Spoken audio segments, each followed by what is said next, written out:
आपण सुरुवातीला पाहूया आज लक्ष वेधून घेणाऱ्या 3 महत्त्वाच्या बातम्या।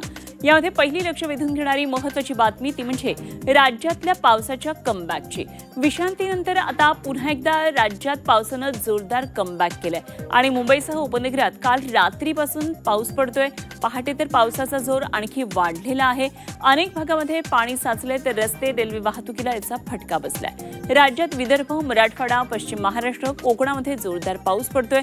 अनेक जिल्ह्यांमध्ये गावामध्ये अतिवृष्टीची नोंद झाली आहे। पावसामुळे अनेक पिकांचं नुकसान झालंय। दुसरी लक्ष वेधून घेणारी महत्त्वाची बातमी ती म्हणजे मुंबईतल्या मोनोरेल संदर्भातली। सकाळी मुंबईची मोनोरेलची वाहतूक पुन्हा एकदा आज विस्कळीत झाली होती। तांत्रिक कारणामुळे मोनोरेल रखडली। दरम्यान सर्व प्रवाशांना सुरक्षित बाहेर काढण्यात आलं। महिनाभरातल्या मोनोरेलच्या बिघाडाची आता ही दुसरी घटना ठरली। 19 ऑगस्टला अतिभारामुळे मोनोरेल बंद पडली होती, तर आज तांत्रिक बिघाडामुळे मोनोचा खोळंबा झाला। प्रवाशांना याचा नाहक मनस्ताप झाला। तिसरी लक्ष वेधून घेणारी महत्त्वाची बातमी ती म्हणजे राजकीय वर्तुळातून बातमी आहे नाशिकमधून।